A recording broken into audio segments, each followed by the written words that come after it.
Hello friends, very good morning. So welcome to 14th June daily Hindu news analysis. So friends మనం ఏంటి అని అంటే కనుక డైరెక్ట్గా ఆర్టికల్స్లోకి జంప్ అయిపోయే ముందు ఒక ఎజెండా అంటే ఈవేళ ఏం ఆర్టికల్స్ డిస్కస్ చేస్తాము అనేటువంటిది బ్రీఫ్గా చూసేసి దెన్ అప్పుడు ఈచ్ అండ్ ఎవ్రీ ఆర్టికల్ డీటెయిల్డ్గా చూద్దాం అనమాట. ఓకే ఫ్రెండ్స్, మనం ఏంటి అని అంటే కనుక ఢిల్లీ ఓకేనా Delhi edition of the Hindu news పేపర్లో ఉన్నటువంటి ఆర్టికల్స్ని మనం అయితే కనుక పిక్ చేసుకుని ఇక్కడ మనం అనాలిసిస్ అయితే క్యారీ అవుట్ చేస్తున్నాం అనమాట. ఈ analysis both for prelims and as well as mains పర్స్పెక్టివ్లో రెండిటికి కూడా మనకి ఉపయోగపడతాయి. ఈవెన్ ఇంటర్వ్యూస్లో కూడా ఏంటంటే మీ యొక్క ఒపీనియన్స్ ఫామ్ చేయడం కానివ్వండి, లేకపోతే అక్కడ కూడా చెప్పడానికి కానివ్వండి, అక్కడ కూడా మీకు ఏంటంటే ఉపయోగపడతాయి అన్నమాట. Hope this will definitely enrich your preparation. చూడండి, ఈరోజు ఫస్ట్ ఇంపార్టెంట్ ఆర్టికల్ వచ్చేసి ఏంటి అని అంటే Doval reappointed as national security advisor, Mishra to stay the prime minister's principal secretary. The new government అయితే కనుక ఫామ్ అయింది. ద సేమ్ ఇంతకుముందు ఏదైతే ఉందో అదే ఆ కంటిన్యూటీ అయితే కనుక వీళ్ళు మెయింటైన్ చేస్తున్నారు. Ajit Doval was again reappointed as the national security advisor అనమాట. ఓకేనా, నేషనల్ సెక్యూరిటీ అడ్వైజర్ కింద అజిత్ దోవల్ని మళ్ళీ రీఅపాయింట్ చేశారు. He'll continue for again the next term, third term అనమాట. అయితే ఇన్ దిస్ కాంటెక్స్ట్ మనకి ఇది ఏ పేపర్లో వస్తుంది అని అంటే జిఎస్ పేపర్ 3 సెక్యూరిటీ. ఓకేనా, జిఎస్ పేపర్ 3 సెక్యూరిటీ అనేటువంటి దాంట్లోకి టాపిక్లోకి మనకి ఆర్టికల్ అయితే వస్తుందన్నమాట. ఈ యొక్క నేషనల్ సెక్యూరిటీ అడ్వైజర్ అనేటువంటి పర్సను మన యొక్క నేషనల్ సెక్యూరిటీ గురించి చూసుకుంటారు, ఫారిన్ అఫైర్స్ రిలేటెడ్ విషయాలు చూసుకుంటారు, ఇవన్నీ అనమాట. ద మోస్ట్ పవర్ఫుల్ ఆఫీసర్స్ అనమాట ఇవన్నీ కూడా. ఓకేనా, అయితే ఈ ఆర్టికల్ మనం డిస్కస్ చేసేటప్పుడు నేషనల్ సెక్యూరిటీ అడ్వైజర్ ఏంటి, ఎవరెవరు, నేషనల్ సెక్యూరిటీ కౌన్సిల్ అంటే ఏంటి, అవన్నీ కూడా మనం అప్పుడు చూద్దాం. ఓకేనా, then the next target is to achieve the self reliance in defence manufacturing. The union defence minister Rajnath Singh రీసెంట్గా మనకి ఏం చెప్తున్నారు అని అంటే కనుక మనము సెల్ఫ్ రిలయన్స్ అనేటువంటిది అచీవ్ చేయాలి. ఇండిజినైజేషన్ ప్రమోట్ చేసుకోవాలి, అలాగే ఎక్స్పోర్ట్స్ని ప్రమోట్ చేయాలి అంటూ ఈ ఇయర్ ఎంత మనకి డిఫెన్స్ ఎక్స్పోర్ట్స్ వచ్చాయి and at the same time with in 5 yearsలో మనం ఎంత అచీవ్ చేద్దాం అనుకుంటున్నాము అండ్ ఫస్ట్ 100 daysలో ఏం చేయాలనుకుంటున్నాము అండ్ ఎక్స్ సర్వీస్ మెన్ యొక్క వెల్ఫేర్ ఎలా మనం ఎలా తీసుకోవాలి అనేటువంటి విషయాల మీద అయితే కనుక సమ్ కమెంట్స్ అయితే కనుక చేశారు. ఇన్ దట్ కాంటెక్స్ట్ మనకి ఇది ఆర్టికల్ చాలా important. Again this is also GS paper 3 security defence పర్స్పెక్టివ్లో మనం ఏంటంటే కనుక ఈ ఆర్టికల్ని కూడా చూడడం జరుగుతుందన్నమాట. ఫస్ట్ది ఏంటి, appointment of national security adviser. సెకండ్ది వచ్చేసి ఏంటి, self reliance in the defence manufacturing. ఓకేనా అండి, ఎస్. దెన్ నెక్స్ట్ వచ్చేసి ఏంటి అని అంటే third article, India made TB diagnostics technology wins the acclaim at the World health Assembly. ఓకేనా, మనము ఏంటి అని అంటే కనుక ట్యూబర్క్యులోసిస్ని డిటెక్ట్ చేయడానికి సంథింగ్ కాల్డ్ యాజ్ ట్రూనాట్ అని చెప్పేసి మనం అయితే కనుక ఇదైతే చేసాము. ఒక డయాగ్నోస్టిక్ టెక్నిక్ లాంటిది అనమాట, టెక్నాలజీ. ఇది మనకి ఏంటి అని అంటే కనుక మిగతా దేశాలన్నీ కూడా దీన్ని ఇంప్లిమెంట్ అయితే కనుక చేసుకుంటున్నాయి. వాళ్ళు కూడా టీబీ కేసెస్ని డిటెక్ట్ చేయడానికి వాటికి కూడా ఈ యొక్క ట్రూనాట్ని అయితే కనుక యూస్ చేస్తున్నారు. ఇన్ దట్ కాంటెక్స్ట్ మనకి ఇది ఏంటి అని అంటే కనుక హెల్త్ రిలేటెడ్గా మనకి ఇది ఇంపార్టెంట్ పర్స్పెక్టివ్ అనమాట. హెల్త్ రిలేటెడ్ టాపిక్లో మనకి ఈ పర్టికులర్ టాపిక్ చాలా ఇంపార్టెంట్. దెన్ నెక్స్ట్ వచ్చేసి rapid diagnostic test from India may help stem the super bug crisis. Super bugs అంటే మనకి ఏంటంటే దేని గురించి అని అంటే something called as anti microbial resistance అంటారు, ఏఎంఆర్ అంటారు అనమాట. One of the important problems ఈ రోజున మనకి చూసుకున్నట్లయితే కనుక యాంటీ మైక్రోబియల్ రెసిస్టెన్స్ అంటారు. దాని గురించి this is also associated with the హెల్త్కి సంబంధించినటువంటి విషయం ఇక్కడ మనం అయితే డిస్కస్ చేయడం జరుగుతుంది. 2 ఆర్టికల్స్ వచ్చేసి సెక్యూరిటీ పర్స్పెక్టివ్లో మనం అయితే డిస్కస్ చేస్తాము, 2 ఆర్టికల్స్ వచ్చేసి హెల్త్ రిలేటెడ్ అయితే కనుక డిస్కస్ చేస్తాం ఫ్రెండ్స్. దెన్ నెక్స్ట్ వచ్చేసి ఏంటంటే united states of america and europe will lock up the russian assets until it pays for ukraine war. మీకు ఆల్రెడీ తెలుసు కదా, Russia and as well as Ukraine war అయితే కనుక ఇది అవుతుంది అనేటువంటి విషయం మీకు తెలుసు. దెన్ నెక్స్ట్ వచ్చేసి ఇన్ దిస్ కాంటెక్స్ట్లో రష్యా యొక్క ఆస్తులు ఎక్కడెక్కడ ఉన్నాయో ప్రపంచంలో ఈ యొక్క దేశాలు అంటే యుఎస్లోని యూరోప్లోని ఉన్నటువంటి రష్యా ఆస్తులన్నింటినీ కూడా ఏం చేశారు అని అంటే ఫ్రీజ్ చేసేసారనమాట కంప్లీట్గాని. They have freezed the assets of Russia. And ఏం చెప్తున్నారంటే కనుక they lock up Russian until it pays for the Ukraine war. అంటే యుక్రెయిన్కి జరిగినటువంటి డ్యామేజ్కి కంపెన్సేషన్, వార్కి డ్యామేజెస్కి సో మనీ పే చేసేంత వరకు రష్యా మేమేంటి అని అంటే కనుక ఈ అసెట్స్ అన్నిటినీ కూడా అన్ఫ్రీజ్ చెయ్యము, ఫ్రీజ్ చేసేస్తాము అని చెప్పేసి ఫ్రీజ్ అయితే కనుక చేసేసారు. ఇది మనకి GS paper 2 international relations. GS paper 2 international relations టాపిక్లో మనం ఏంటంటే దీని గురించి మాట్లాడుకుంటాం అనమాట. So okay, so these are the important points. మనం ఇవాళ డిస్కస్ చేయాల్సినటువంటి ఆర్టికల్స్ ఇవాళ. సో ఫస్ట్ది national security adviser Ajit Doval's appointment, reappointment. Next defence exports and as well as indigenisation. Then next one వచ్చేసి Truenat tuberculosis diagnostic test. Then next one వచ్చేసి anti microbial resistance. So then next వచ్చేసి ఏంటి అని అంటే కనుక the United states of america and Europe is basically locking up the russian assets. So Russia యొక్క అసెట్స్ని freeze చేసేయడం. ఇవి మనం ఏంటంటే ఇవాళ డిస్కస్ చేసుకున్నటువంటి ఆర్టికల్స్. సో మనం వెళ్ళే ముందు ఏంటి అని అంటే ఫ్రెండ్స్ ఒక చిన్న స్మాల్ అనౌన్స్మెంట్. మనకి ఏంటంటే general studies prelims come mains classes అయితే కనుక స్టార్ట్ అయ్యాయి. సో మనం ఏంటి అని అంటే ఇది ఇంటిగ్రేటెడ్ కోర్స్ ఫ్రెండ్స్. మనకి both prelims and as well as mains cover చేయబడతాయి. ఈ యొక్క కోర్స్ ఫీ వచ్చేసి మీకు ఓన్లీ 45,000 రూపీసే ఫ్రెండ్స్. బట్ హవర్ మనం as a summer block buster offer కింద మనం ఏంటంటే 27,000 రూపీస్కి దీన్ని ఆఫర్ చేయబడడం జరుగుతుంది. ఈ యొక్క కోర్స్ యొక్క వ్యాలిడిటీ అనేటువంటిది not even like 6 months or 1 year, it is a life time validity అనమాట మనకి. ఓకేనా, not even just single month 6 months or 1 year, it's a life time validity course మీకు. ఓకే, అయితే ఈ ఆఫర్ పీరియడ్ అంటే ఈ యొక్క రెడ్యూస్డ్ ప్రైస్ అనేటువంటిది only valid up till 15th June వరకు మాత్రమే ఈ ఆఫర్ అనేటువంటిది వ్యాలిడ్ అనమాట. సో ఓకే, ఒకవేళ మీకు మా క్లాసెస్ నచ్చినట్లయితే కనుక ఏదైనా ఇనిషియేటివ్ గురించి మీరు తెలుసుకోవాలి అనుకుంటే కనుక please contact to this particular number. మీ యొక్క డౌట్స్ అన్నీ కూడా మీరు క్లారిఫై చేసుకోండి. At the same time take this early bird offer అనమాట. Yes, that's it. Let's start the today's detailed discussion of the articles. Doval reappointed National Security Advisor. So the Mishra to stay the Prime Minister's Principal Secretary. So the top officials in the Prime Minister's office PMO were reappointed on Thursday after Prime Minister Narendra Modi assumed the office for a third straight term last week. PK Mishra, who is a Principal Secretary to the Prime Minister, was retained for a second term, and National Security Advisor Ajit Doval for a rare third time. So ఓకేనండి. So now in this context మనకి ఏంటంటే కొన్ని important points మీకు తెలియాల్సింది ఉంది.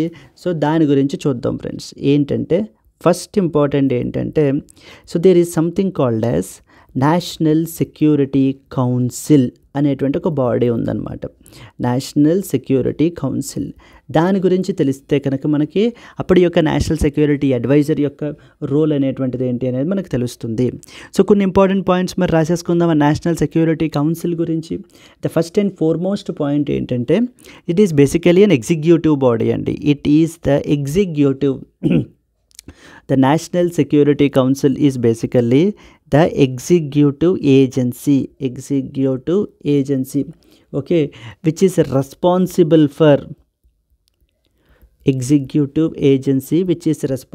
for providing, for advising the Prime Minister's office,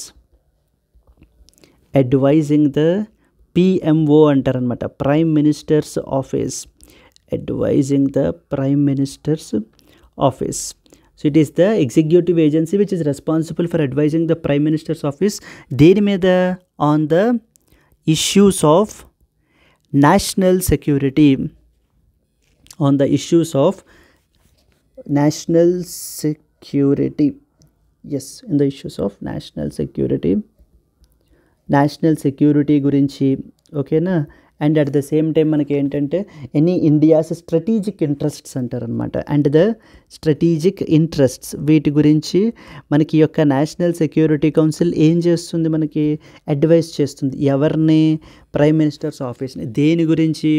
national security గురించి, strategic interest గురించి అయితే ఇది చేస్తుందన్నమాట. ఈ యొక్క national security council exam point of వ్యూలో చాలా important friends. It is basically the apex council. Apex అంటే టాప్ అనమాట. Apex, supreme, nothing better. It is the apex agency in our country handling the different types of threats, both handling internal and as well as external security. అంటే with in the country ఇంటర్నల్గానే చూసుకుంటాము, external outside the country external security ఇది కూడా మనం ఏంటి అని అంటే కనుక handle చేస్తుంది ఈ పర్టికులర్ బాడీ. ఈ పాయింట్ చాలా ఇంపార్టెంట్ ఫ్రెండ్స్. ఈ యొక్క నేషనల్ సెక్యూరిటీ కౌన్సిల్ ఎన్ఎస్సి అని మనం ఏదైతే చెప్తున్నామో it is actually headed by the prime minister of India. So the Prime Minister of India is the headed by the Prime Minister of India, and the National Security Advisor is the secretary to this particular council, is the secretary to this particular council. ఓకేనా. ఈ కౌన్సిల్కి మనకి ఏంటంటే the national security council అనేటువంటిది ఏంటి, మనకి national security council is basically an apex body అంటే the supreme body.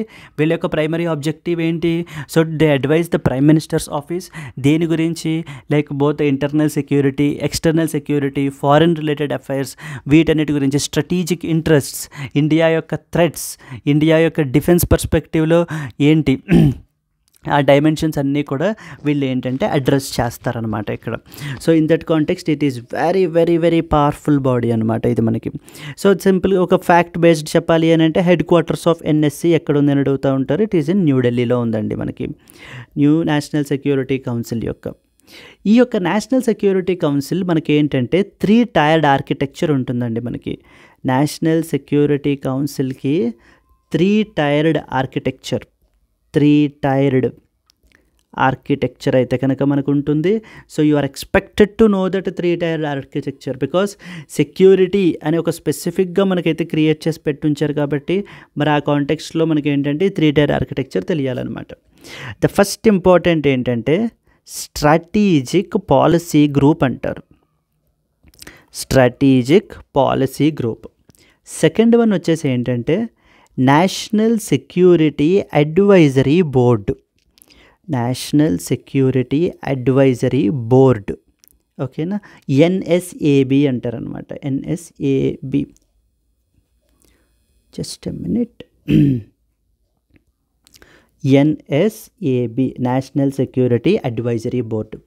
Then the third one వచ్చేసి we have joint intelligence committee, joint intelligence committee. Yes, 3 things ఏవేంటి? సో నేషనల్ సెక్యూరిటీ కౌన్సిల్లో we have a 3 tiered architecture. The first one is strategic policy group, SPG అంటారు. Then we have the national security advisory board, NSAB అంటారు. Then we have joint intelligence committee, JIC అంటారు అనమాట. So okay, in this మనకి ఏంటి అని అంటే కనుక so దీంట్లో మళ్ళీ ఈచ్ అండ్ ఎవ్రీ బాడీ గురించి కొన్ని ఇంపార్టెంట్ పాయింట్స్ ఓన్లీ మనం ఇక్కడ ఎగ్జామ్ పాయింట్ ఆఫ్ వ్యూ వరకు మాత్రమే మనం డిస్కస్ చేస్తాం ఫ్రెండ్స్. సో కాబట్టి మనకి ఏంటంటే ప్రతి పాయింట్ మనం చదివే ప్రతి పాయింట్ మనం రాసే ప్రతి పాయింట్ మనకి చాలా ఇంపార్టెంట్ అనమాట. ఓకేనా. ద ఫస్ట్ వన్ వచ్చేసి ఏంటి, స్ట్రాటజిక్ పాలసీ గ్రూప్ అంటాం. సో ఎస్పీజీ అంటాం అనమాట, strategic policy group. So it is the first tyre, it is the first tier out of 3 tiered architecture, out of the 3 tiered architecture of, so ఓకేనండి 3 tiered system architecture లేకపోతే system you can say 3 tiered system అనమాట. System of ఏంటి, system of NSC, national security adviser. ఈ యొక్క strategic policy గ్రూపే main group అనమాట. ఇక్కడ మనకి స్ట్రాటజిక్ పాలసీ గ్రూపే ద కోర్ డెసిషన్ గ్రూప్ ఏదైతే ఉంటుందో అదే అనమాట. Okay, it is the core decision making apparatus, it is the core decision making body, nothing but you can say core decision making body kadandi. It is the core decision making body of the NSC. So main decisions తీసుకునేటువంటి వాళ్ళు ఏంటి అంటే ఈ యొక్క NSC మొత్తంలో ఈ యొక్క strategic policy group అనమాట. అయితే the chairman of the SPG strategic policy group is the chairman of the Strategic Policy Group, SPG we call it as, is now headed by National Security Advisor. National Security Advisor అన్నమాట, NSA, National Security Advisor. Consider the following statements about a strategic policy group అని అడుగుతారు. It is the core decision making body of the NSC. Correct statement. Then the chairperson of the NSC strategic policy group is headed by who of the following అని అడుగుతారు. It is actually headed by the National Security Advisor అన్నమాట. Core decision making అయితే కనుక వీళ్ళే తీసుకుంటారు. ఓకేనా, core decision making అయితే కనుక సో వీళ్ళే తీసుకుంటారు. వీళ్ళ యొక్క ప్రైమరీ పర్పస్ ఏంటి? ఇట్ విల్ అసిస్ట్ ఎవరిని అసిస్ట్ చేస్తుంది?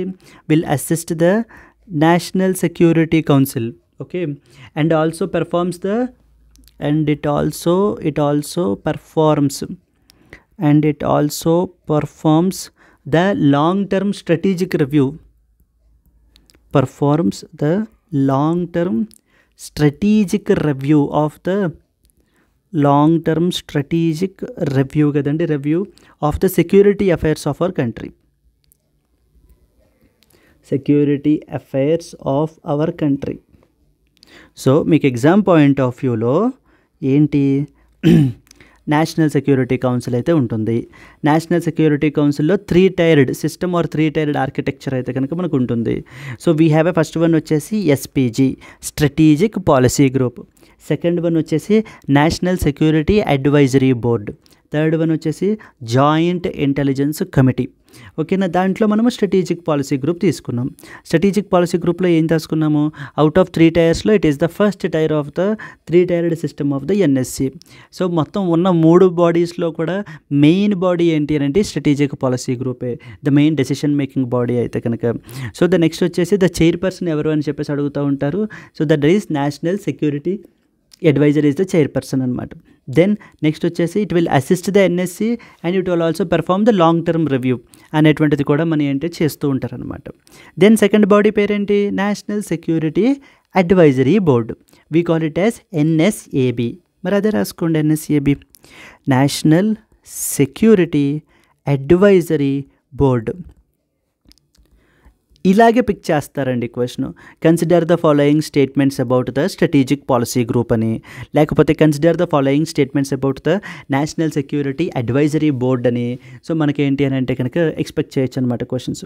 ఇది యాక్చువల్లీ ఏంటంటే ఈ యొక్క బోర్డుని ఎవరు క్రియేట్ చేస్తారు? It is the brain child of the first national security advisor Brajesh Mishra. So ఆయన అయితే కనుక దీన్ని ఇచ్చేయడం అయితే జరిగిందనమాట. ఓకేనా, so that is what is the first important point. Second important point, ఈ యొక్క బోర్డులో ఎవరెవరు ఉంటారంటే ఈ బోర్డులో ఎమినెంట్ నేషనల్ సెక్యూరిటీ ఎక్స్పర్ట్స్ ఉంటారు. అవుట్ సైడ్ ద గవర్నమెంట్ అండి, national security experts outside the government, అంటే గవర్నమెంట్లో అవుట్ సైడ్ ద గవర్నమెంట్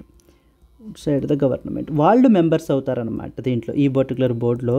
అంటే లైక్ ఫర్ ఎగ్జాంపుల్ ఇంతకుముందు ఉన్నటువంటి ఫార్మర్ అంబాసిడర్స్, లేకపోతే లైక్ ఐఐటీస్ కానివ్వండి, లేకపోతే ఐఐఎమ్స్ కానివ్వండి, వాటి యొక్క డైరెక్టర్స్. సో ఆర్ఎల్స్ లేకపోతే ఫర్ ఎగ్జాంపుల్ ఫార్మర్ ఎన్టీఆర్ఓ అని చెప్పేసి ఒక బాడీ ఉందన్నమాట మనకి, national technical research organisation NTRO. So దానికి సంబంధించినటువంటి ఫార్మర్ చైర్మన్ అంటే ఇంతకుముందు ఓకేనా చేసినటువంటి వాళ్ళు, అలా రిటైర్డ్ అయిపోయినటువంటి అఫీషియల్స్ ఆ పర్టికులర్ సబ్జెక్టుల మీద, ఫర్ ఎగ్జాంపుల్ ఇంటర్నేషనల్ అఫైర్స్ మీద, ఫారిన్ రిలేషన్స్ మీద, లేకపోతే there was one member who is a Pakistan specialist అనమాట, like how to deal with Pakistan అనేటువంటి విషయాలన్నీ కూడా. So that particular person member will give the advice so by using his expertise. ఓకేనా, సో తన యొక్క ఎక్స్పర్టీస్ని అది కూడా యూజ్ చేసి వీళ్ళు ఏంటి అని అంటే కనుక సో చెప్పడం జరుగుతుంది. అలా వీళ్ళందరూ కూడా ఈ యొక్క నేషనల్ సెక్యూరిటీ అడ్వైజరీ బోర్డుకి members.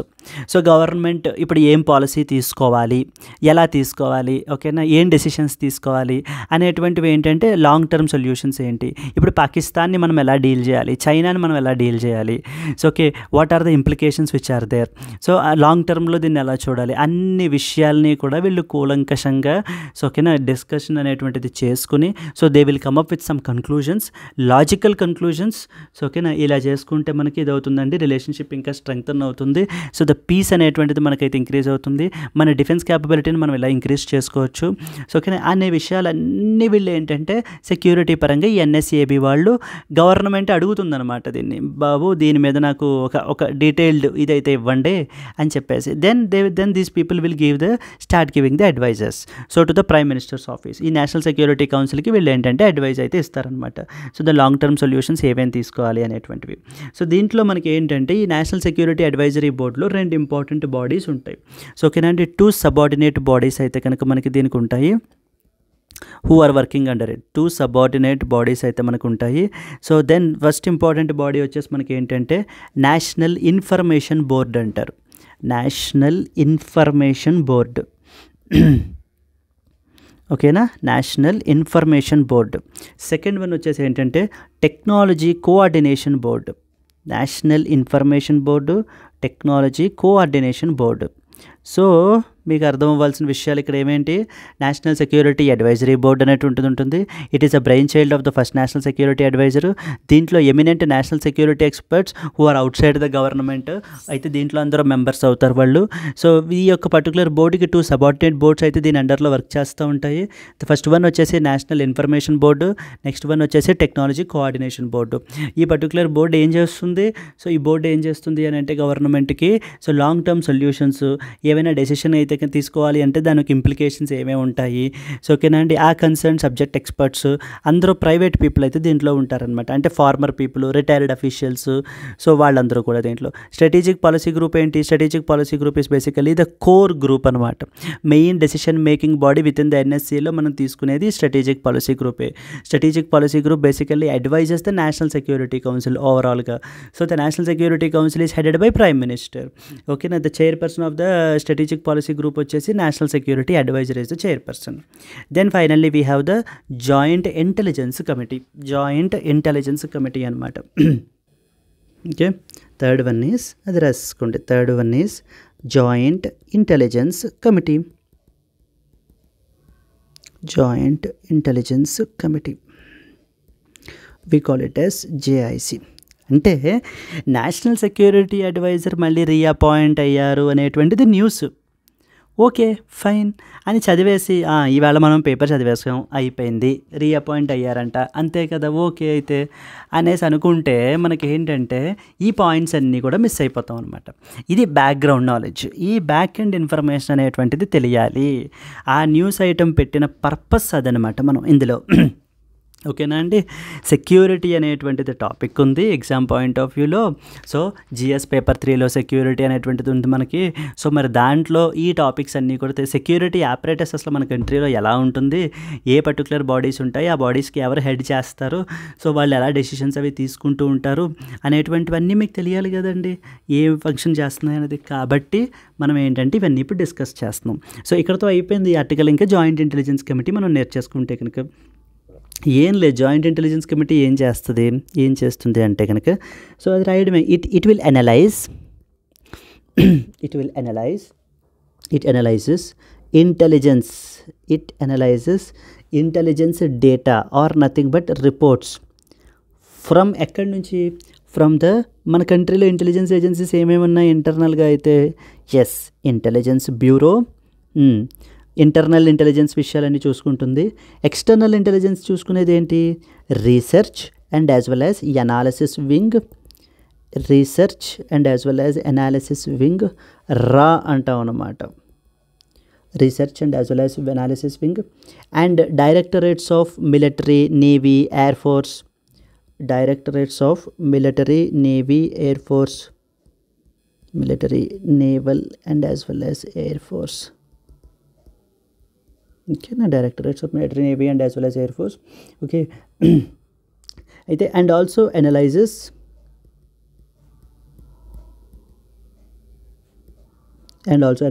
the domestic and as well as foreign intelligence, and also analyzes domestic and as well as foreign intelligence.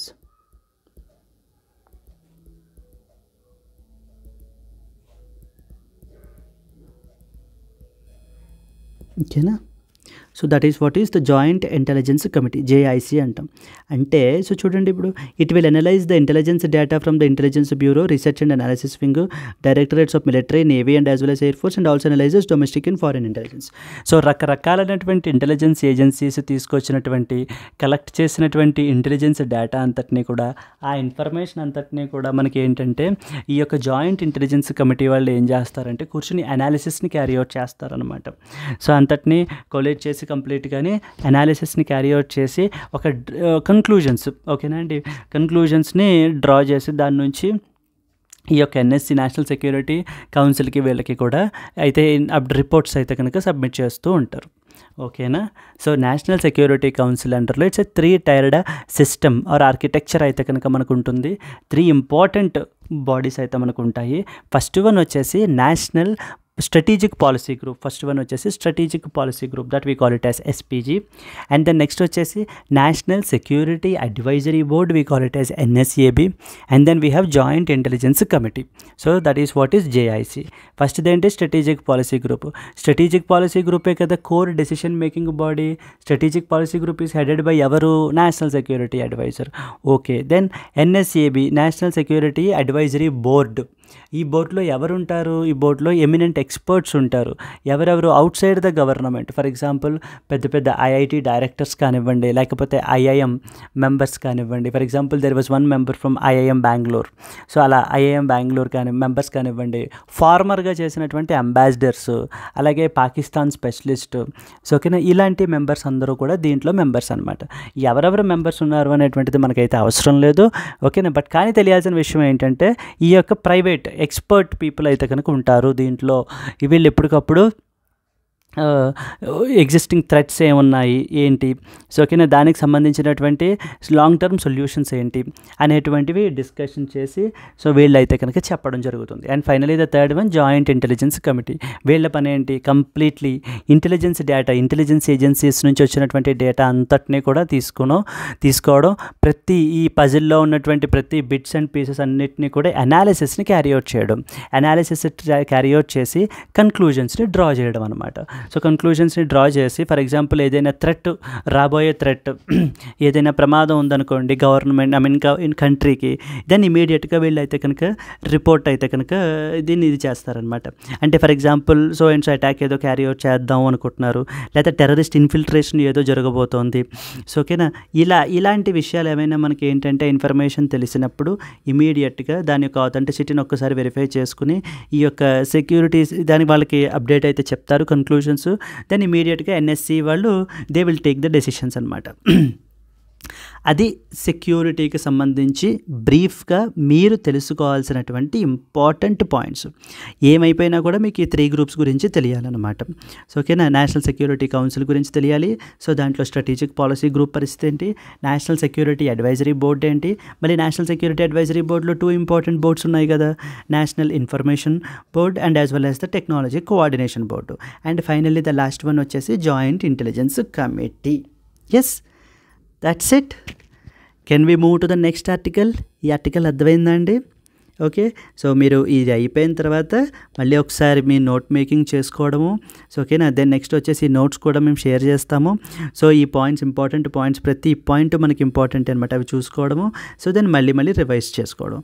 That's how you learn the things. ఓకేనా friends, let us go to the next article. ఈ ఆర్టికల్ ఏం చెప్తోంది?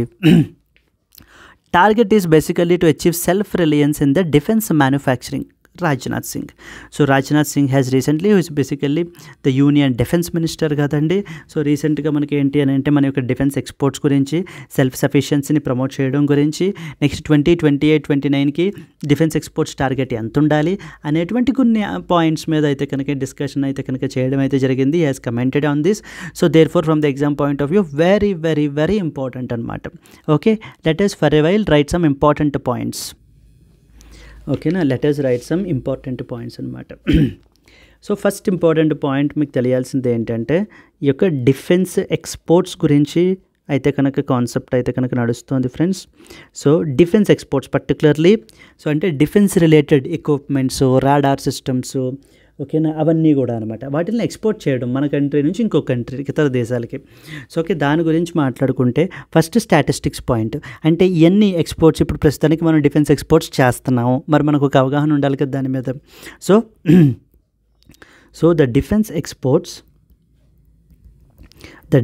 Exports reached a historic high. రీసెంట్గా అయితే కనుక reached a historic high of about 21,083 as well as 83 crores or approximately 22,000 crore worth defense equipment అయితే కనుక మనమైతే కనుక ఫైనాన్షియల్ ఇయర్ 2023-24లో మనము ఎక్స్పోర్ట్ చేసాము. Very very very important. There by marking a previous ఇయర్తో కంపేర్ చేసుకుంటే marking of 32.5% increase from the previous physical ఇయర్తో compare చేసుకున్నట్లయితే కనుక 32.5% ఇంకా ఎక్కువ మనం అయితే కనుక ఎక్స్పోర్ట్స్ చేసాము అని చెప్పి అయితే రీసెంట్గా పబ్లిష్ అయినటువంటి డేటాను అయితే కనుక కోట్ చేస్తున్నారు. అయితే దీంట్లో మనకి ఏంటంటే consider the following statements about defence exports in 2023-24. So the defence exports have reached a historic low, okay, because lack of demand from the international countries అని చెప్పి రకరకాల ట్రాప్స్ అనేటువంటివి వేస్తారనమాట. సో కాబట్టి మీరు తెలియాల్సింది హిస్టారిక్ హై అయితే మనం కంట్రీలో రీచ్ అయ్యాము.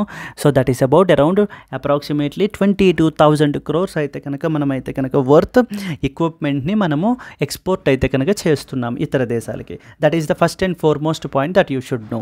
సెకండ్ పాయింట్ అయితే దీంట్లో ప్రైవేట్ సెక్టర్ ఎంత కంట్రిబ్యూట్ చేస్తున్నారు, డిఫెన్స్ పబ్లిక్ సెక్టర్ యూనిట్స్ ఎంత కంట్రిబ్యూట్ చేస్తున్నారు, even that can be A potential question. So మనం తీసుకున్నట్లయితే కనుక ఈ యొక్క ప్రైవేట్ సెక్టార్ నుంచి ఇంచుమించుగా మనకి ఒక 60% వర్త్ డిఫెన్స్ ఎక్స్పోర్ట్స్ అయితే వస్తున్నాయండి. అలాగే ఎగ్జిస్టింగ్ డిఫెన్స్ పిఎస్యూస్ అంటే పబ్లిక్ సెక్టార్ యూనిట్స్ అంటారనమాట, వాటి నుంచి 40%. ఇవి ఏంటివి, ఇదంతా defence exports, nothing but for defence exports. So ఇక్కడ క్వశ్చన్స్ ఏమడుగుతారు, so consider the following statements about defence exports. First point, it reached a historic high of about approximately 22,000 crore. Second point ఏమడుగుతారు, so defence పిఎస్యూసే 90% exports ఉన్నాయి, 10% మాత్రమే private sector యొక్క share ఉంది అని అడుగుతారనమాట. ఏ statement తప్పు లేకపోతే ఏ స్టేట్మెంట్ కరెక్ట్ అని చెప్పేసి అయితే క్వశ్చన్ అయితే ఎక్స్పెక్ట్ చేయొచ్చు ఫ్రెండ్స్. కానీ డిఫెన్స్ పిఎస్యూస్ 90%ని ప్రైవేట్ సెక్టార్ 10% అయితే లేదు. మరి ఎలా ఉందంటే ప్రైవేట్ సెక్టార్ ఈజ్ 60% ఎక్స్పోర్ట్స్ అయితే చేస్తున్నారు, అండ్ నెక్స్ట్ వచ్చేసి డిఫెన్స్ పిఎస్యూస్ వచ్చేసి 40% చేస్తున్నారు. So this can be other potential question మనకి ఎగ్జామ్ పాయింట్ ఆఫ్ వ్యూలో. దెన్ సరే డిఫెన్స్ ఎక్స్పోర్ట్స్ అంటున్నారు, ఏవో రెండు చెప్పండి, మనం అసలు ఏం ఎక్స్పోర్ట్ చేస్తాం మాకైతే తెలియదు అనుకుంటే కనుక, so some of the exports include మనం సమ్ ప్రొటెక్టివ్ ఐటమ్స్ని అయితే కనుక ఎక్స్పోర్ట్ చేస్తుంటాము. ప్రొటెక్టివ్ ఐటమ్స్ అంటాం అనమాట. ప్రొటెక్టివ్ ఐటమ్స్ కానివ్వండి, లేకపోతే అడ్వాన్స్డ్ లైట్ హెలికాప్టర్స్ని మనం అయితే కనుక ఎక్స్పోర్ట్ చేస్తూ ఉంటాం. అడ్వాన్స్డ్ లైట్ హెలికాప్టర్స్, సో వీటిల్ని మనం అయితే కనుక ఎక్స్పోర్ట్ చేస్తుంటాం. అలాగే వీ హ్యావ్ రాడార్ సిస్టమ్స్ అంటారు, రాడార్స్ ఉంటాయన్నమాట, వాటిల్ని కూడా ఎక్స్పోర్ట్ చేస్తూ ఉంటాం ఎక్సెట్రా. ఓకేనా. సో ఈ దేశాలన్నిటికీ కూడా మనం ఈ యొక్క ఎక్విప్మెంట్ అంతా కూడా ఈవెన్ మనం ఎక్స్పోర్ట్ చేస్తూ ఉంటాం అనమాట మనం. దెన్ నెక్స్ట్ వచ్చేసి ఏంటి అని అంటే కనుక ఎక్స్పోర్ట్ టు ఏ కంట్రీస్కి చేస్తారు, export to like for example ఇటలీకి కానివ్వండి, Russia, United states of America. So ఈ దేశాలకు కూడా మనం ఏంటంటే కనుక ఎక్స్పోర్ట్ అయితే కనుక చేయడం అయితే జరుగుతుంది. సో ఓకేనా. దెన్ నెక్స్ట్ ఇంపార్టెంట్ పాయింట్ ఏంటంటే మరి ఈ యొక్క డిఫెన్స్ ఎక్స్పోర్ట్స్ని ప్రమోట్ చేయడానికి గవర్నమెంట్ ఏదైనా పాలసీ పెట్టిందా? ఎస్, పెట్టింది. Defence production and as well as export defence production and as well as export promotion policy అంటారనమాట, నథింగ్ బట్. సో ఓకేనా, export promotion policy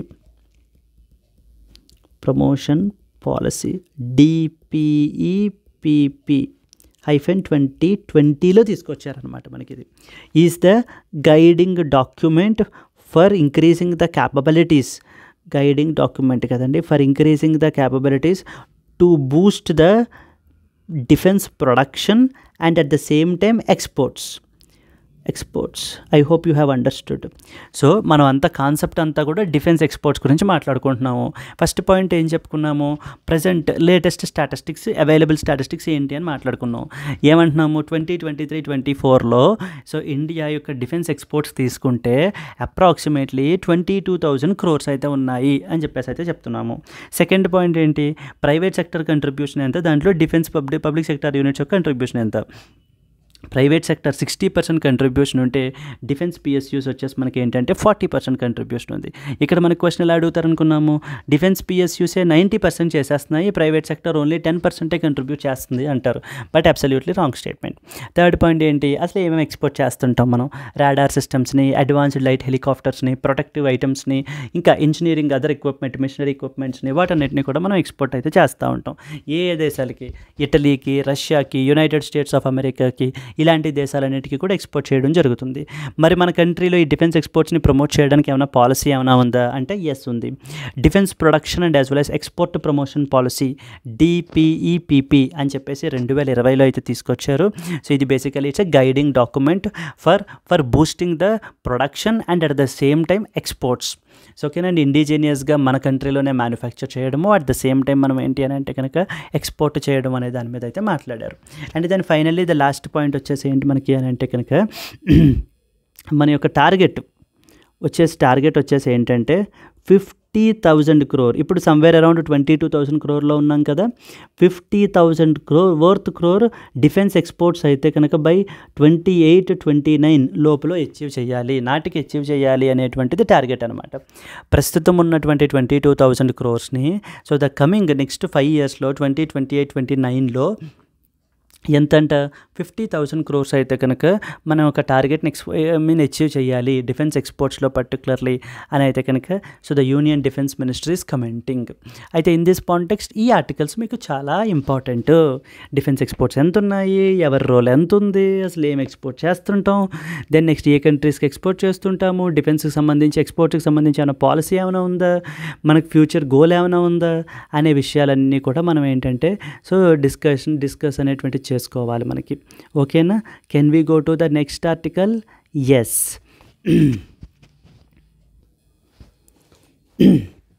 Yes. So now this article says that rapid diagnostic test from India may help the system superbug crisis. Yes. So the Longitude prize-winning device offers an affordable, quick and point-of-care test for urinary tract infections, which promises to revolutionize the infection management and global efforts to tackle antimicrobial resistance. So something called as antimicrobial resistance. So దాని గురించి మనకి తెలియాలన్నమాట ఈ పాయింట్లో. Antimicrobial resistance.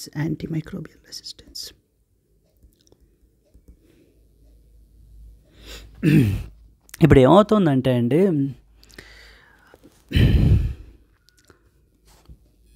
For example ఒక particular పర్సన్కి ఏదైనా ఒక disease వచ్చిందనుకోండి, ఫర్ ఎగ్జాంపుల్ ట్యూబర్క్యులోసిస్ వచ్చింది. Tuberculosis is caused by Mycobacterium tuberculosis కదా, అది తెలుసు కదా పాయింట్ మీకు. అయితే ఈ యొక్క ట్యూబర్క్యులోసిస్కి సంబంధించి కొన్ని డ్రగ్స్ ఉన్నాయి కదా మన దగ్గర.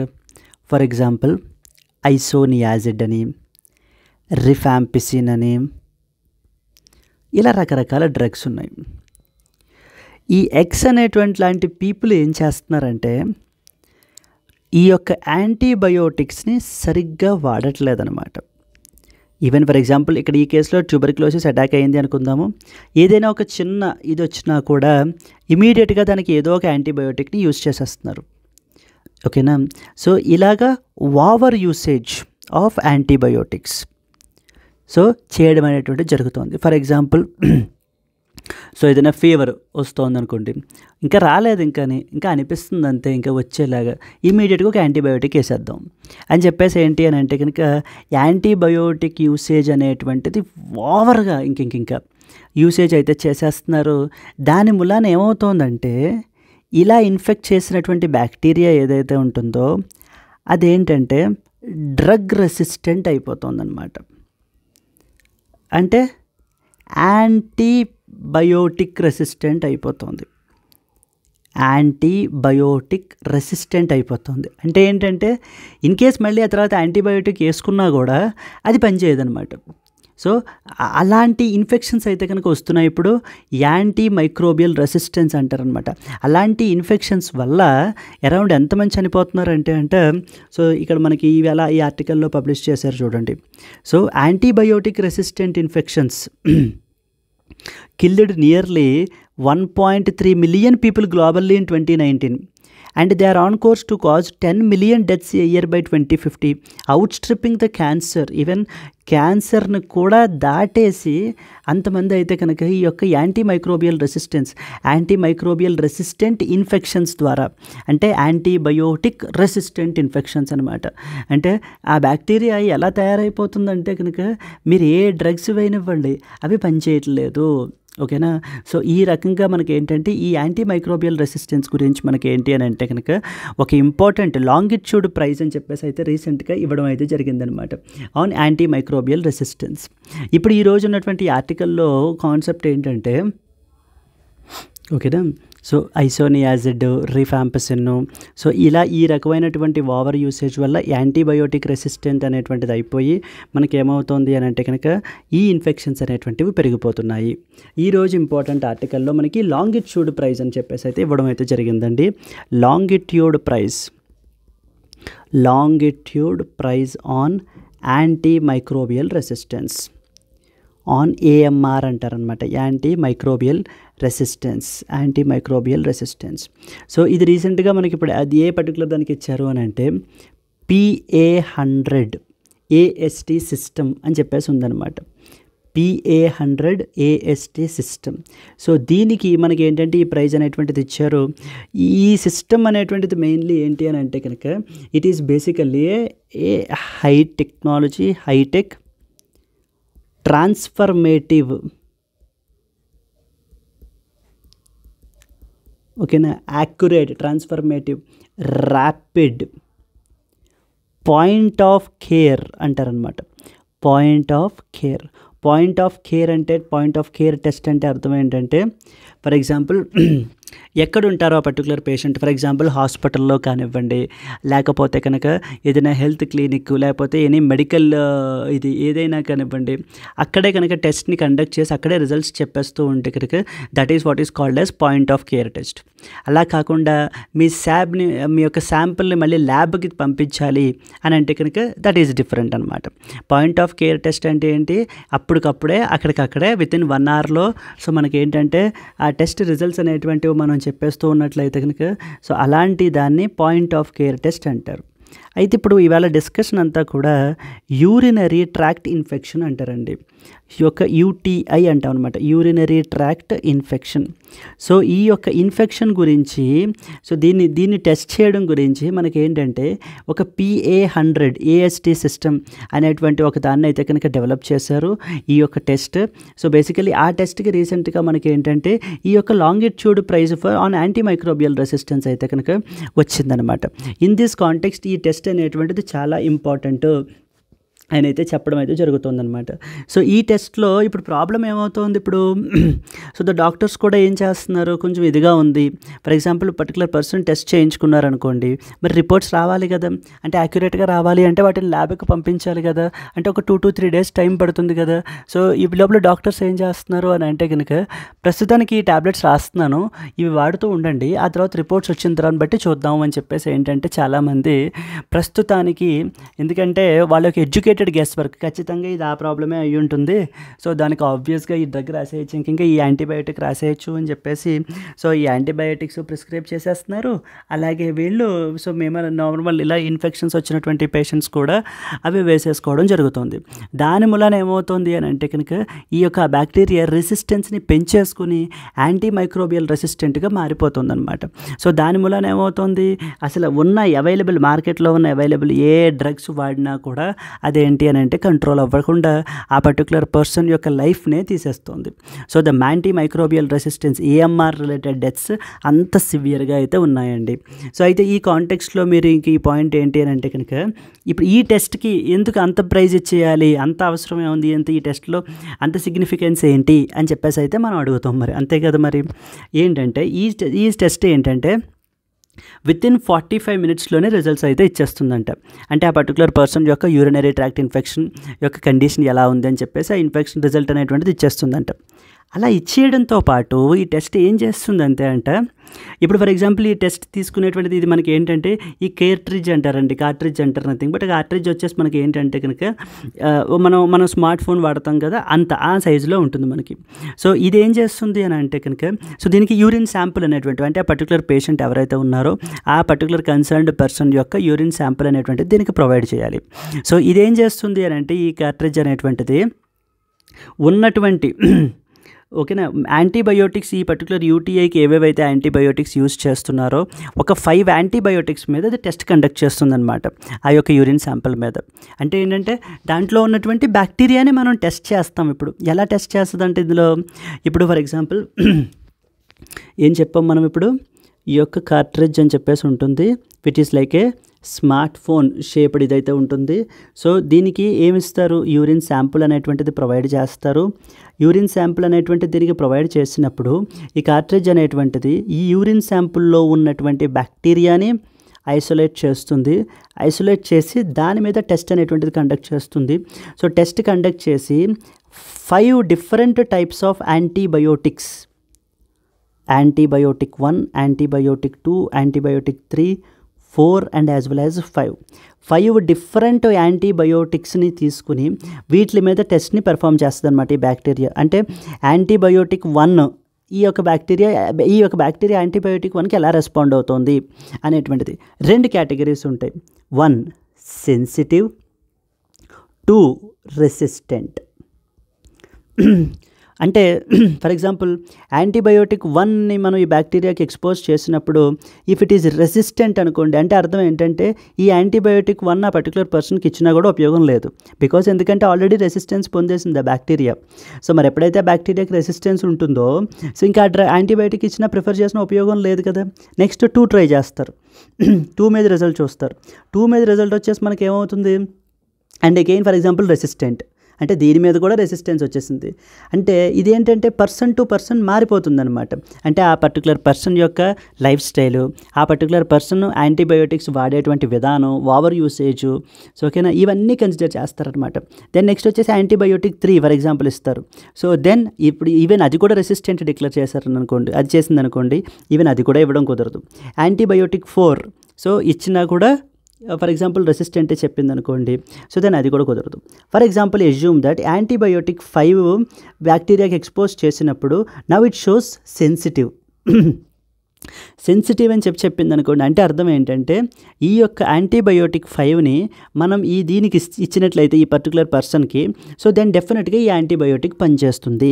సో డాక్టర్స్ జనరల్గా ఏం చేస్తారు అని చెప్పేసి చెప్తున్నారంటే ఈ ఆర్టికల్లో వీళ్ళు ఫర్ ఎగ్జాంపుల్ ఈ టెస్ట్ రిపోర్ట్ నార్మల్ ఏంటంటే నార్మల్ టెస్ట్స్ ఏవైతే ఉంటాయో అవి ఏంటంటే ఈ యాంటీబయోటిక్స్ యొక్క రెసిస్టెన్స్ని, సెన్సిటివిటీని చెప్పవు. సో దాని మూలన వాళ్ళు ఉన్న మార్కెట్లో అవైలబుల్ మార్కెట్లో ఏవైతే ఎక్కువ ఉన్నాయో వాళ్ళకి అవి చూసుకుని ఫర్ ఎగ్జాంపుల్ యాంటీబయోటిక్ 1 యాంటీబయోటిక్ 2 ఇచ్చేస్తారు. సో అవి ఆల్రెడీ ఇక్కడ టెస్ట్లో మనం చేసిన టెస్ట్లో ప్రూవ్ అయింది ఏంటంటే so they are actually resistant. మరి ఇలాంటి బ్యాక్టీరియా ఇలాంటి యాంటీబయోటిక్ ఇచ్చినా కూడా ఉపయోగం లేదు కదా వాళ్ళకి. సో దాని మూలన వాళ్ళకి ఏంటంటే ఇంకా ఆ ఇన్ఫెక్షన్ అనేటువంటిది పెరిగిపోతుంది తప్ప తగ్గడం అనేటువంటిది ఉండట్లేదు. సో ఈ ఏఎంఆర్ వల్ల. కాబట్టి మేము చేసినటువంటి ఈ యొక్క టెస్ట్ ఏదైతే ఉందో ఈ టెస్ట్ ఏం చేస్తుంది అని అంటే ఉన్న మార్కెట్లో ఉన్న 5 యాంటీబయోటిక్స్ని తీసుకుని ఈ బ్యాక్టీరియా మీద టెస్ట్ కండక్ట్ చేస్తాం. ఆ యాంటీబయోటిక్ రెసిస్టెంటా లేకపోతే సెన్సిటివా? రెసిస్టెంట్ అయితే ఇంకా ఆ యాంటీబయోటిక్ డాక్టర్స్ ఇంకా ప్రిస్క్రైబ్ చేయకూడదు ఇంక వాళ్ళకి, ఎందుకంటే చేసిన ఉపయోగం లేదు. 2 అవ్వలేదు అనుకోండి, చేయకూడదు. 3 అవ్వలేదు, 4 అవ్వలేదు, 5 సెన్సిటివ్ చూపిస్తోంది. దెన్ అప్పుడు 5 అనేటువంటి దాన్ని A5 అనే యాంటీబయోటిక్ని వీళ్ళు ఏంటంటే కనుక ప్రిఫర్ చేయొచ్చు అనమాట ఈ పర్టికులర్ పర్సన్కి. అంటే ఇది ఇమీడియట్గా మనకి ఏంటంటే వితిన్ 30 to 45 మినిట్స్లో మనకి రిజల్ట్ అయితే వచ్చేస్తుంది. సో దీని ద్వారా ఏమవుతుంది, అన్నెసెసరీ యాంటీబయోటిక్స్ని ఇవ్వట్లేదు మనం ఇప్పుడు. ఏవైతే ఎఫెక్టివ్గా పనిచేస్తాయో సో అవి మాత్రమే ఇస్తున్నాము. ఇలా చేయడం వల్ల, ఇలా టార్గెటెడ్ అప్రోచ్ ఉండడం వల్ల యాంటీ మైక్రోబియల్ రెసిస్టెన్స్ అనేటువంటిది కంట్రోల్ అవుతుంది. దాని రిలేటెడ్ ఇన్ఫెక్షన్స్ అనేటువంటివన్నీ మనకి తగ్గుతాయి. అందుకని ఈ పర్టికులర్ టెక్నాలజీకి ఈ అవార్డు అయితే కనుక ఇవ్వడం అయితే జరిగింది, ఈ ప్రైజ్ అయితే ఇవ్వడం అయితే జరిగింది అని చెప్పి సో వీళ్ళు అయితే కనుక కోట్ చేస్తున్నారు. ఈ యొక్క యూరినరీ ట్రాక్ట్ ఇన్ఫెక్షన్ గురించి మాట్లాడుతున్నారు అనమాట. It is basically point of test for point of care test అంటారనమాట. సో ఓకేనా, POC టెస్ట్ అంటాం, point of care test. Point of care test అంటే అప్పటికప్పుడే టెస్ట్ చేసి అక్కడికక్కడే రిజల్ట్ చెప్పేయడం. అంతేకాని మళ్ళీ మేము శాంపుల్ ల్యాబ్కి పంపిస్తాము, మీరు ఒక 2 to 3 డేస్ తర్వాత రండి అని చెప్పేసి చెప్పటం కాదనమాట. ఓకేనా, ఈ యొక్క మనకేంటంటే ఇప్పుడు ఈ టెస్ట్ అనేటువంటిది యాక్యురేట్ స్పీడ్గానే ఉంది. ఎందుకంటే వితిన్ 30 to 45 మినిట్స్లో మనకు రిజల్ట్ చెప్పేస్తుంది. యాక్యురేట్, సో ఎంత యాక్యురేట్గా మనకు ఉంది అనేటువంటిది చెప్తుంది. సో కాబట్టి ఏంటి అంటే నెక్స్ట్ వచ్చేసి యాంటీ మైక్రోబియల్ రెసిస్టెన్స్, ఈ యొక్క AMR అంటే ఆ బ్యాక్టీరియా ఈ యాంటీబయోటిక్ రెసిస్టెంట్, ఏ యాంటీబయోటిక్ కాదు అనేటువంటిది కూడా చెప్తోంది. So that doctors can make an informed choice. ఓహో, A1 రెసిస్టెంట్ ఇవ్వద్దు, అయితే A2 రెసిస్టెంట్ ఇవ్వద్దు, A3 వద్దు, A4 వద్దు, A5 సెన్సిటివ్గానే ఉంది, ఈ సెన్సిటివ్గానే రెస్పాండ్ అయింది, సో ఇమీడియట్గా A5 ప్రిస్క్రైబ్ చేద్దాం. సో అప్పుడు పర్ఫెక్ట్గా వర్క్ చేస్తుంది అనమాట. మనకి ఆ యొక్క ఇన్ఫెక్షన్ని కూడా మనం తగ్గించవచ్చు దీని ద్వారా అని చెప్పేసి మనకైతే కనుక ఈ ఆర్టికల్లో దీని గురించి అయితే మాట్లాడుతున్నారు friends. Rapid diagnostic test from India may help stem the super bug crisis. Super bug అంటారు. సూపర్ బగ్ అంటే ఏంటంటే ఏ డ్రగ్స్ ఇచ్చినా కూడా, ఎటువంటి మనము డ్రగ్స్ ఇచ్చినా కూడా అది ఒకవేళ ఆ బ్యాక్టీరియా అనేటువంటిది పని చేయకపోతూ ఉంటే కనుక సో ఓకేనా అండి, దాన్ని మనం ఏంటంటే సూపర్ బగ్ అని కూడా అంటూ ఉంటాం అనమాట. I hope you are clear with this particular thing. Then let us go to the next article. ఓకేనా, ఇది వచ్చేసి ఏంటంటే India made TB diagnostics tech wins the acclaim at world health assembly. So రీసెంట్గా ఈ యొక్క వరల్డ్ హెల్త్ అసెంబ్లీ మీటింగ్ అయితే కనుక so జరిగింది ఫ్రెండ్స్. మనకి దీంట్లో మనం ఏంటంటే ట్యూబర్క్యులోసిస్ యొక్క ప్రివలెన్స్ మన కంట్రీలో చాలా ఎక్కువ ఉంది కదా. దానికి మనం వాడేది ఏంటంటే ట్రూనాట్ టెస్ట్ అంటాం అనమాట. ట్రూనాట్ అనేటువంటి టెస్ట్ని మనం అయితే కనుక యూస్ చేస్తాము. ఈ ట్రూనాట్ అనేటువంటి దాన్ని మనం యూస్ చేస్తాము, ఆ ప్లాట్ఫామ్ని. సో దీన్ని for to detect the TB cases. So మనకి ఇక్కడ క్వశ్చన్ అలాగే అడుగుతారనమాట. So Truenat test is often seen recently in the news. This platform is associated with which of the following diseases అని చెప్పేసి చెప్తూ ఉంటారు. ఈ యొక్క ట్రూనాట్ టెస్ట్ అనేటువంటిది రిజల్ట్స్ కూడా మనకి వితిన్ 1 hour లోపల అయితే మనకు వచ్చేస్తాయి. సో ఓకేనా అండి. అండ్ అలాగే 40 డిసీజెస్కి దీని యొక్క రెస్పాన్స్ అయితే కనుక చెప్పగలదన్నమాట ఈ ట్రూనాట్ టెస్ట్ అనేటువంటిది.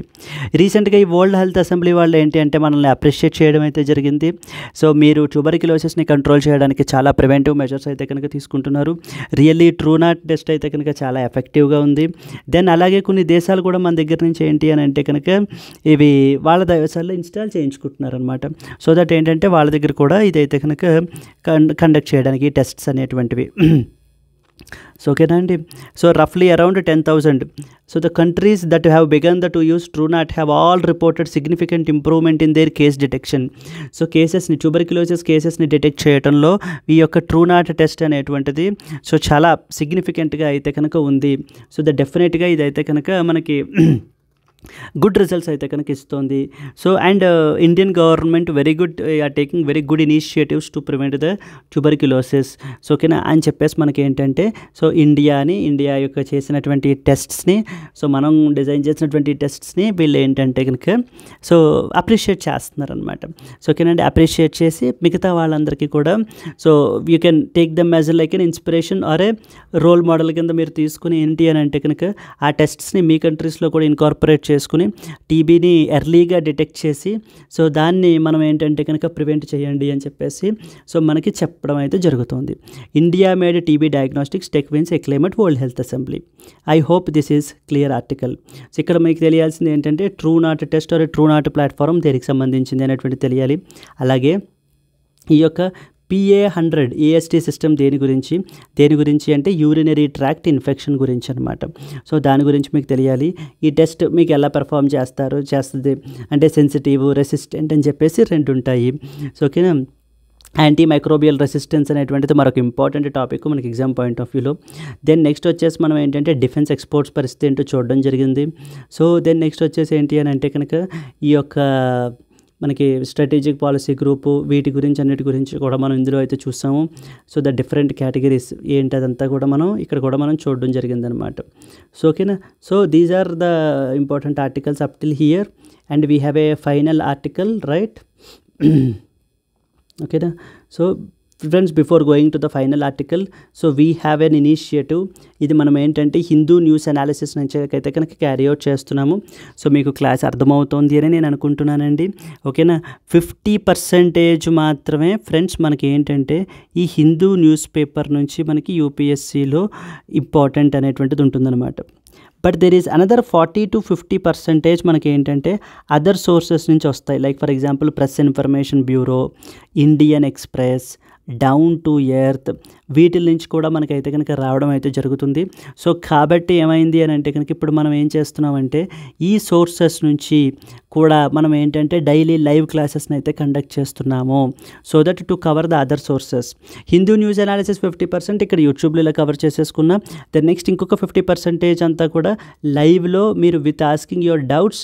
సో మీరు ఏంటంటే డౌట్ క్లియరెన్స్ సెషన్స్తో పాటుగా మీరు ఏంటంటే కనుక ఇది కవర్ చేసుకోవచ్చు. దాని గురించే ఈ యొక్క most comprehensive current affairs course for UPSC అని చెప్పి లాంచ్ చేయడం జరిగిందనమాట.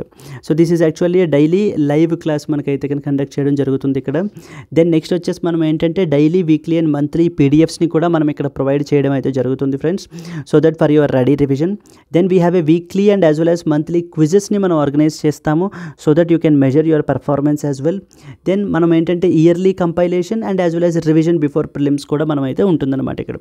ఫ్రెండ్స్ మనం దీనికి ఛార్జ్ చేసేది it was only just 10,000 rupees friends. But కానీ ఈవెన్ 40% డిస్కౌంట్ తర్వాత మనకి ఏంటంటే 6,000 రూపీస్కే మీకు లభిస్తుంది అనమాట.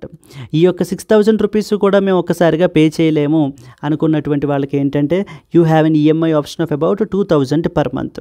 సో 2,000 పర్ మంత్తో కూడా మీరు ఈఎంఐ అనేటువంటిది మీరు సో తీసుకుని మీరు దాని నుంచి కూడా మీరు పే చేసుకోవచ్చు అలా కూడా. ఈ యొక్క కోర్సు, ఈ యొక్క ఫీ వచ్చేసి మనకి ఏంటంటే just not for 1 month or 3 months కాదండి. ఈ యొక్క మీకు ఈ కోర్స్ వచ్చేసి లైఫ్ టైం వ్యాలిడిటీ అనమాట. సో మీరు ఈవెన్ పే చేసేది 6,000 రూపీస్ అయినా it was actually life time validity మనకైతే కోర్స్ అయితే వస్తుంది. మనం ఈ పర్టికులర్ కోర్స్లో ప్రెస్ ఇన్ఫర్మేషన్ బ్యూరో నుంచి, డౌన్ టు ఎర్త్ నుంచి, ఇండియన్ ఎక్స్ప్రెస్ నుంచి, సో వీటిల్లోంచి ఈ సోర్సెస్ నుంచి ఆర్టికల్స్ అనేటువంటివి తీసుకుని మనం అవి పిక్ చేసి అక్కడ అవి డిస్కస్ చేయడం అయితే చేస్తాం అనమాట. అలాగే మీకు ఈ పర్టికులర్ కోర్స్కి సంబంధించి ఇంకే డౌట్ ఉన్నా కూడా you can contact to this particular number and మీ డౌట్స్ అన్నీ కూడా క్లియర్ చేసుకోండి. So definitely this will be a golden opportunity. Already attend అవుతున్న వాళ్ళని అడగండి. So that you will come to know how it is. ఓకేనా. అట్ ద సేమ్ టైం మనకి ఏంటి అని అంటే ఒక శాంపుల్ని కూడా మీకు చూపిస్తాను. లైక్ సో మీరు చూసినట్లయితే కనుక ఫర్ ఎగ్జాంపుల్ ఎస్. సో ఇదేంటంటే మన నిన్నటి క్లాస్ అనమాట. ఇది మనము ఇలానే మనం డీటెయిల్డ్ నోట్స్ అయితే కనుక ఇవ్వడం అయితే జరుగుతుంది. ప్రతిదీ స్టెప్ బై స్టెప్ అంతా కూడా మనం రాసి క్లియర్గానే నిన్న మనం ఏంటంటే కనుక insolvency and as well as bankruptcy board of India రీసెంట్గా ఇష్యూ చేసినటువంటి గైడ్లైన్స్ గురించి చెప్పాము. నెక్స్ట్ వచ్చేసి యునెస్కో పబ్లిష్ చేసినటువంటి గ్రీనింగ్ ద ఎడ్యుకేషన్ పార్ట్నర్షిప్ గురించి అయితే మాట్లాడుకున్నాము. Then right to information act గురించి రీసెంట్గా మద్రాస్ హైకోర్టు మనకి ఏంటంటే కోఆపరేటివ్ సొసైటీస్ అనేటువంటి ఆర్టీఐ యాక్ట్ అంబిట్లోకి రావు అని చెప్పేసి అయితే కనుక రూల్ చేశారు. అది డిస్కస్ చేయడం అయితే జరిగిందనమాట. సో ఓకేనా. These are the some of the articles that we have discussed in the yesterday's live class. So in case ఒకవేళ మీకు నచ్చినట్లయితే కనుక so just try to attend it whenever there is a possibility. Definitely that will be a golden opportunity for you to learn the new things at a very less amount of time anamata. Okay, let us go to the last article friends. So it is basically just a news item మనకి ఏంటంటే international relations నుంచి. Now USA and as well as Europe are basically saying that okay, will lock up the Russian assets until it pays for the Ukraine war. So Ukraine war pay చేసేంత వరకు కూడా so మనం ఏంటి అని అంటే కనుక so Russia యొక్క assets అన్నీ కూడా ఫ్రీజ్ చేసేస్తాము. అలాగే దాని నుంచి వచ్చేటువంటి రెవెన్యూ ఏదైతే ఉంటుందో అంటే ఫ్రీజ్ చేసినటువంటి రష్యన్ అసెట్స్ నుంచి వచ్చినటువంటి మనీని ఆ ప్రాఫిట్స్ని మేమేంటంటే యుక్రెయిన్ని మళ్ళీ రీబిల్డ్ చేయడానికి యూజ్ చేస్తాము అని చెప్పేసి ఈ western countries particularly USA, Europe, so వీళ్ళందరూ కూడా చెప్తున్నారనమాట. The USA and as well as European countries have agreed to lock up the sanctioned Russian assets until Moscow pays reparations and as well for its invasion of Ukraine, a senior official said on Thursday. The move cleared the way for leaders as they announced a $50 billion loan package for Kyiv at the G7 summit, where President Joe Biden signed a 10-year security agreement with the Ukraine's Zelensky. Okay, na? This anticipated agreement will leverage the interest and income from the more than $260 billion in frozen Russian assets largely held in Europe, securing a $50 billion loan from US and additional loans from other partners. Okay, so this is basically the article అనమాట. So that's it. ఇంకా అంతకు మించి మనకి ఇది అవసరం అయితే లేదు అంత డీటెయిల్డ్గాని. సో ఎస్, ఇదైతే కనుక చేస్తున్నారు వీళ్ళు. Yes, that's it friends for today's articles. These are the important ones from the exam point of view that you must know అనమాట. సో మీరు ఇవైతే కనుక రివైజ్ చేయాలి. Now today's favourite question. Yes, consider the following statements about the strategic policy group. Okay, it is one of the three-tiered structures of the National Security Council. National Security Advisor is the chairperson of this particular group. Which of the above statements is or are correct? Yes, now by now అయితే ఒకవేళ మీరు starting నుంచి వినుంటే by now you will easily answer this particular question. So please comment it your answer friends. And at the same time మీకు ఈ video నచ్చినట్లయితే please like the video and as well as share it to your friends. Okay. So మీ likes, మీ కమెంట్సే మాకేంటంటే, so these are basically the indications for us that okay you are attending the classes, so మీకు నచ్చుతున్నాయి, మీకు అర్థమవుతున్నాయి అని చెప్పి మాకు ఇండికేషన్ అనమాట. So please do that. ఓకేనా అండి, a sincere request from our side. Yes, okay, thank you so much. మరి హ్యాపీ లెర్నింగ్. రేపు మళ్ళీ కొత్త న్యూస్ అనాలిసిస్ తోటి మళ్ళీ కలుద్దాం మరి. ఓకేనా, until then happy learning, all the best, bye bye అండి.